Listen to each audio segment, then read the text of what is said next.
Good morning everyone. From TSN BSTC second year paper second same chapter हम अपने topic की बात कर रहे थे कैरेक्टरिस्टिक ऑफ इफेक्ट स्कूल यानी कि विद्यालय के अंतर्गत प्रभावशीलता की विशेषताएं कि एक विद्यालय के अंतर्गत कौन कौन सी विशेषता होनी चाहिए। हमने एक वेन डायग्राम के थ्रू कल बताया था कि कई सारी चीज़ें हैं जो विद्यालय के लिए ज़रूरी है, मगर मुख्य क्या है वो सामाजिकता, स्तरीयता, परिणामकता, विश्वसनीयता और विकासात्मकता।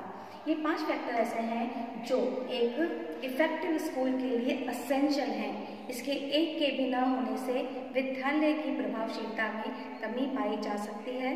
हमने हमारी लास्ट क्लास में सामाजिकता सोशलिटी कैरेक्टरिस्टिक के बारे में पढ़ा था। आज हम बात करेंगे हमारी स्तरीयता के बारे में कि विद्यालय के अंतर्गत स्तरीयता के कारण स्कूल की प्रभावशीलता में वृद्धि और स्तरीयता का न होने से स्कूल की प्रभावशीलता में कमी किस प्रकार पाई जा सकती है या किस प्रकार देखने को हमें मिलती है।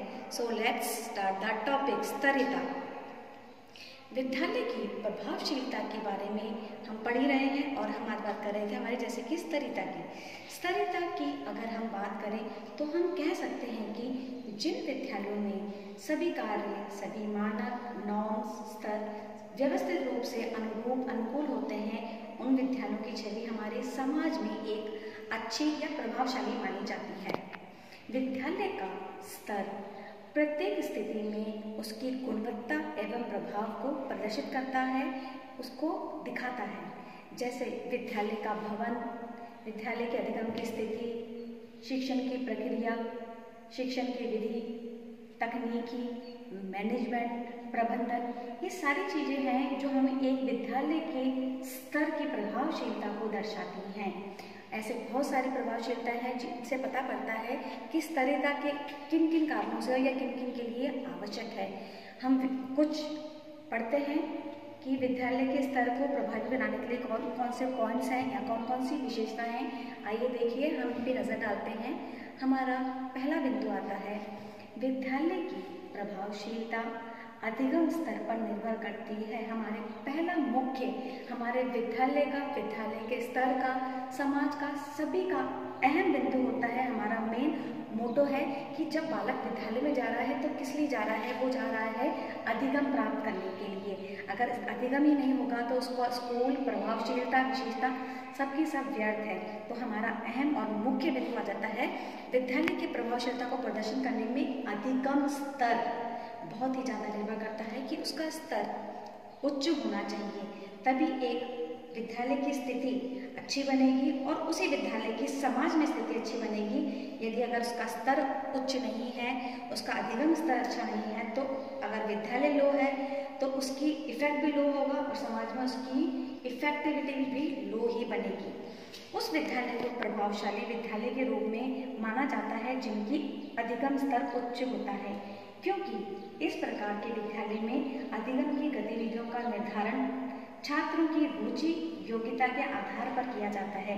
प्रत्येक छात्र को उसकी योग्यता के अनुरूप अधिगम की व्यवस्था का होना बहुत आवश्यक है और अधिगम का स्तर भी उच्च होना आवश्यक है।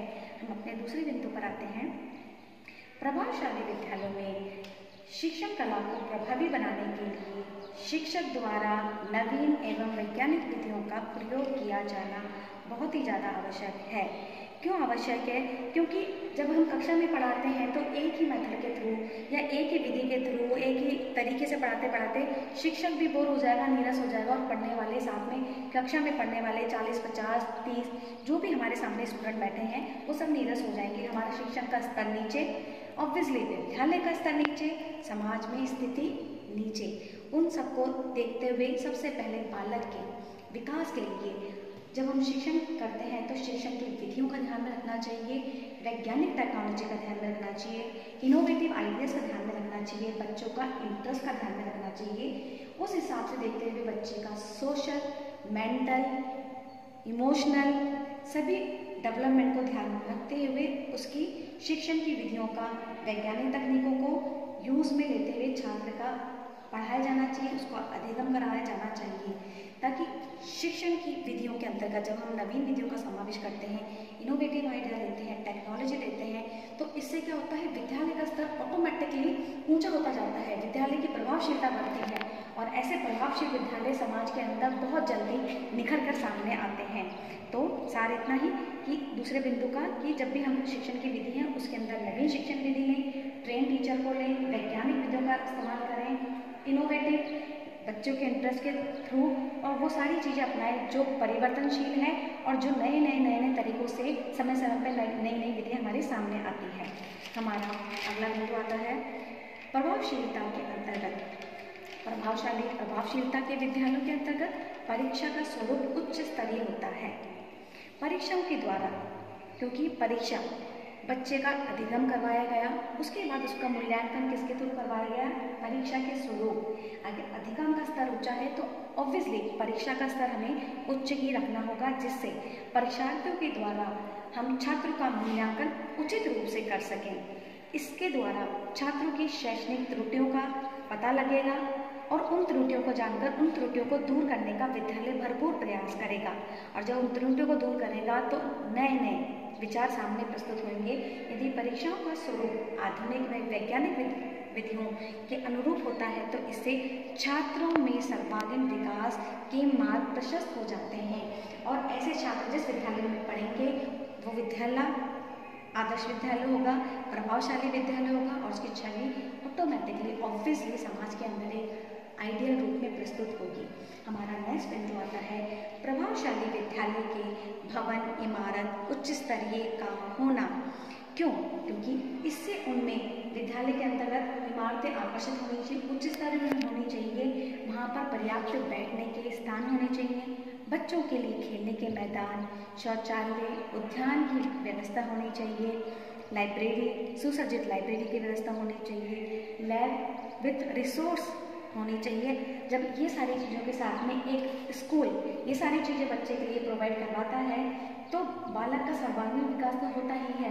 ऐसे बालक के अभिभावक भी अपना मन खुश करके, अपना दिल खुश करके, संतुष्टि प्राप्त करके अपने बालक को ऐसे विद्यालय के अंदर तुरंत प्रवेश दिलाना चाहेंगे, और प्रवेश दिलाते भी हैं। क्यों? क्योंकि उन्हें पता है कि एक बच्चे के विकास के अंदर जो सारी चीज़ें उनको चाहिए वो सारी विद्यालय उन्हें प्रोवाइड करवा रहा है, और ऐसे ही विद्यालय समाज के अंतर्गत आदर्श विद्यालय के रूप में प्रस्तुत होते हैं। हमारा अगला बिंदु है प्रभावी विद्यालय के अनुशासन प्रणाली नियंत्रण या दंड पर आधारित नहीं होनी चाहिए।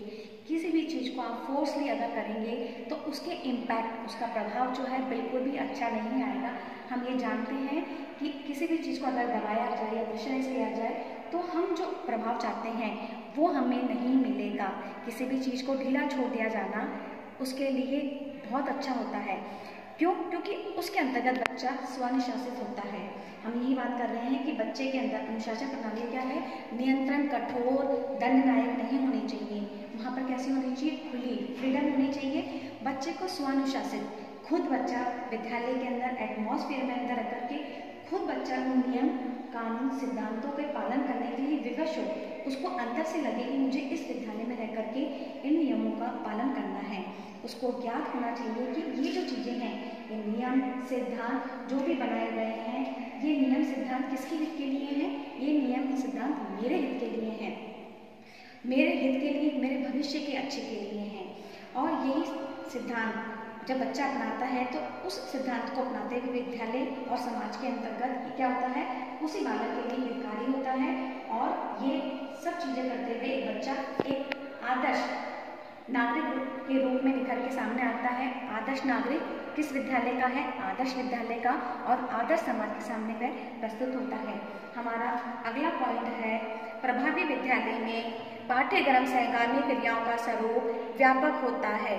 छात्रों की रुचि योग्यता के अनुसार पाठ्यक्रम सहगामी क्रियाओं को चुनने का मौका छात्र को मिलता है। इससे एक और छिपी हुई प्रतिभाएं का विकास होता है, छिपी हुई प्रतिभाएं सामने निखर के आती हैं, और दूसरा विद्यालय प्रभावकारी बनता है।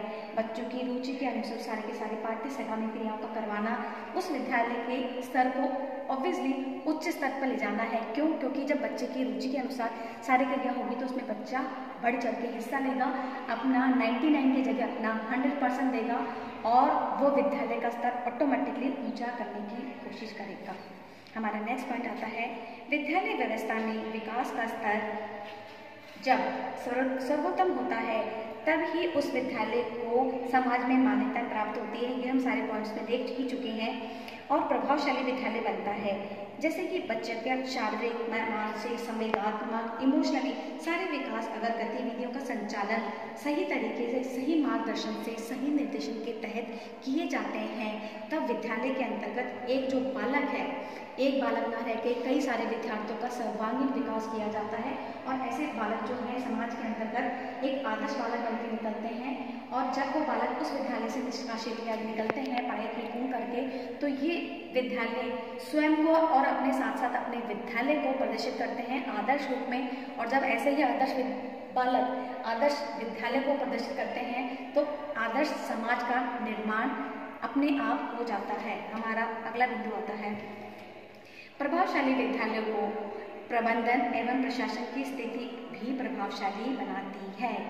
इसमें प्रबंधन एवं प्रशासन के अंतर्गत समस्त सदस्यों को लिया जाता है। प्रबंधन कमेटी, प्रशासन कमेटी के कार्यकारिणियों का सदस्य को लिया जाता है, अभिभावक को, छात्र के सहयोग को, इन सब के प्रत्यक्ष व अप्रत्यक्ष रूप के सहयोग से विद्यालय की कार्यकारिणी को संचालित किया जाता है।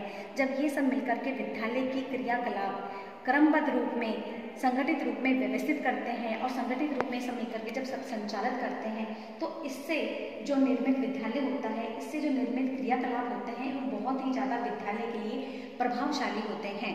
हमारा नेक्स्ट पॉइंट है उद्देश्य प्राप्ति का स्तर भी विद्यालय की प्रभावशीलता के प्रदर्शित करता है। ऑब्वियसली है, बिना उद्देश्य के कोई भी विद्यालय का संचालन हम नहीं कर सकते हैं।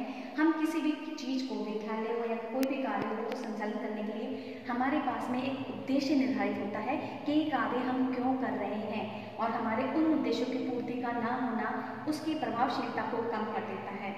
यानी कि जब हम विद्यालय को हम उसके उद्देश्य के बिना विद्यालय का संचालन करेंगे, प्रभावशीलता नहीं होने वाली है।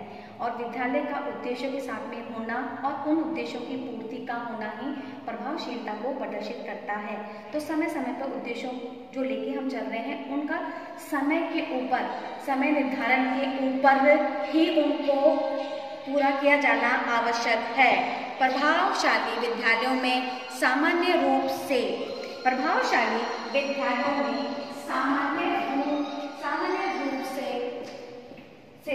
वित्तीय स्रोतों की अधिकता पाई जाती है।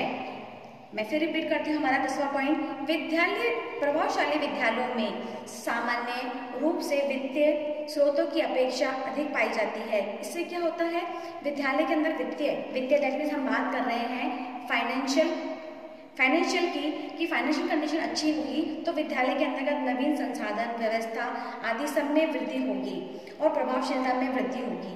हमारे यहाँ पर 10 पॉइंट हमने बात करे थे, यहाँ पर 7 पॉइंट है और हमारे 7 के बाद में हमारी बात की थी हमने प्रशासन प्रबंधन की, हमारे 9 था हमारे उद्देश्य प्राप्ति की, बिना उद्देश्य प्राप्ति के हमारे विद्यालय की प्रभावशीलता लेस हो सकती है। और उसके बाद में हमने बात करी वित्तीय स्रोतों की, जिस विद्यालय का वित्तीय स्रोत जितना अच्छा होगा उसकी प्रभावशाली समाज के अंतर्गत उतनी अधिक होगी। हमारे 10 पॉइंट यहाँ पर ही है।